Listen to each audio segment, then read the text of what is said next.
सास का आदान प्रदान। वह दूसरे की थाली में घी ज्यादा दिखता है, कहावत है ना। तो उसी कहावत से प्रेरित होकर ये कहानी सुने।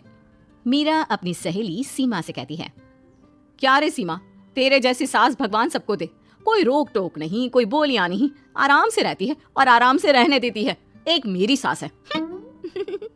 माना कोई रोक टोक नहीं है, लेकिन दूसरी कई परेशानियां हैं जो मेरी सास के साथ है, तू नहीं समझेगी। चल अच्छा रखती हूँ, ननद आई है, उसकी खातिरदारी करनी है। मीरा सीमा की सास से काफी इम्प्रेस रहती है। फिर एक दिन सीमा मीरा के घर किसी काम से जाती है। मीरा की सास कहती है, हाँ भाई सीमा, क्या करने आई है? घर में कोई काम धाम नहीं है क्या? सीमा को तो शौक लगता है, ऐसे कोई कैसे बोल सकता है। आंटी, मैं कौन सा कुछ लेने आई हूँ, देने ही तो आई हूँ। ये अचार बनाया था। तभी मीरा आ जाती है। अरे तू अचार लाई है? तेरी सास ने कुछ कहा नहीं? यहाँ मेरे घर पर तो सामान सड़ जाए, लेकिन मेरी सास मजाल है किसी को चवन्नी भी देने दे। अरे क्यों ना बचाऊं चवन्नी, मेरे बेटे की मेहनत की कमाई है। तेरे भरोसे रहूं तो सब लुटा दे। अब ले ले अचार उससे और दफा कर। मीरा सीमा से अचार लेकर उसे बाहर तक छोड़ने जाती है। अरे यार, तेरी सास तो बहुत अच्छी है। क्या बात कर रही है? कितनी तो बेइज्जती कर दी तेरी, लेकिन फिर भी तुझे मेरी सास अच्छी लगी। मेरे घर आजा कभी, मेरी सास को देखेगी ना तब पता चलेगा। अरे इससे ज्यादा बुरा क्या हो सकता है।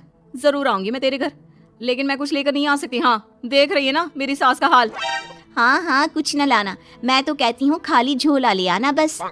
सीमा चली जाती है। फिर क्या, दोनों अपने काम में लग जाती हैं। लेकिन एक रोज न जाने क्या होता है, मीरा सीमा के घर आती है। सीमा की सास कहती है, अरे सीमा, देख तो कौन आया है, तेरी सहेली मीरा। मीरा, आज कैसे यहाँ पर? आजा आजा। और ये हाथ में क्या है तेरे? क्या मतलब? कुछ नहीं आंटी जी, ये तो खाली थैला है। वो क्या है ना, मंडी जा रही थी तो सोचा मीरा से मिलती चलूं। अरे काहे को मंडी जाना, कल ही मेरा बेटा सब्जी लेकर आया है। अरे मीरा, जरा सीमा का ये थैला तो भर दे। मीरा घबरा जाती है। अरे नहीं नहीं माँ जी, बिल्कुल नहीं, मैं कुछ नहीं ले सकती। हम लोग ना अलग सब्जियां खाते हैं। खैर, मीरा सब्जी तो नहीं लेती, लेकिन सीमा की सास तो न जाने क्यों कदरदान हुई रहती है। अरे मीरा, जरा चिकन मटन बना ले, तेरी सहेली आई है। मैं फोन कर देती हूँ, वो दे जाएगा। और सुन, मिर्च जरा तेज कर देना। लेकिन मीरा तीखा नहीं खाती है माँ जी। अरे खाना चाहिए, अब सीसी करेगी ना तो नाक का सारा कचरा भी निकल जाएगा। हाय रे, कितनी अच्छी है तुम्हारी सास।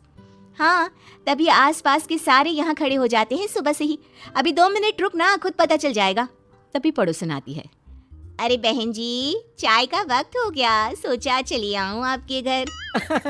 अरे क्यों नहीं, वो क्या है ना, बहू की सहेली आई है तो चिकन बन रहा है, वो भी लेती जाना। मैं जरा ज्यादा ऑर्डर कर देती हूँ। और हाँ बहू, पकोड़े भी तल ले चाय के साथ। जा जा मीरा बेटी, सीमा की मदद कर दे जरा। मीरा सीमा के पास किचन में जाती है, जहाँ सीमा सास को कोस रही होती है। घर में कितनी मुश्किल से सब्जी और राशन आता है, लेकिन ये नहीं समझेंगी। अरे पिछले महीने भी 2 बार राशन लाना पड़ा था, लेकिन ये है कि सच्ची यार, फिर भी तू लकी है, तेरी सास कम से कम मेरी सास की तरह तो नहीं है। मीरा कुछ देर रहकर वहां से चली जाती है। दोनों बहुएं किसी तरह सास के साथ दिन काट रही थी कि एक दिन सीमा कहती है, नहीं माँ जी, बस करिए, तंग आ गई हूँ मैं आपसे। मैं अब आपके साथ नहीं रह सकती। एक बार, बस एक बार आप मेरी सहेली मीरा की सास की तरह बनकर देखिए। अरे कितनी अच्छी इंसान है वो, कितना सोचती है घर के लिए। दूसरी तरफ मीरा, माँ जी कैसी हैं आप? कुछ तो सोचा करिए, समाज नाम की भी कोई चीज होती है। बस एक बार मेरी सहेली सीमा की सास की तरह बनकर देखिए। अरे कैसे जी जाती है जिंदगी, उन्हीं से पता चलेगा। दोनों की सास को आता है गुस्सा। अरे भाई, कोई छोटे बच्चे तो है नहीं जो किसी के साथ तुलना कर दे और वो कुछ ना कहे। मीरा की सास कहती है, मुझे तो सीमा के पास ही छोड़ा। सीमा की सास कहती है, तू ना मुझे मीरा के पास ही छोड़ दे। दोनों एक दूसरे से सलाह करती हैं और सासों का किया जाता है आदान प्रदान, यानी एक्सचेंज। अगली सुबह मीरा की बदली हुई सास, अरे मीरा, मेरी बेटी आ रही है। मीरा को तो आदत थी कि घर का कोई भी आए दमड़ी ना निकले, ना कुछ बनाना ना कोई लेन देन। अच्छा माँ जी ठीक है, कोई बात नहीं। अरे कैसा कोई बात नहीं? अरे लाओ 16 तरह के पकवान और ननद को देने के लिए सीधा निकालो। सीधा समझती हो ना? देना लेन देन? अरे माँ जी कैसी बात कर दी, इस घर में जो कोई कुछ भी ले आए, लेकिन मजाल है घर की चवन्नी भी कहीं चली जाए। अरे ये तो परंपरा ही नहीं है इस घर की। बाकी खाना हो तो रोटी दाल बना देती हूँ।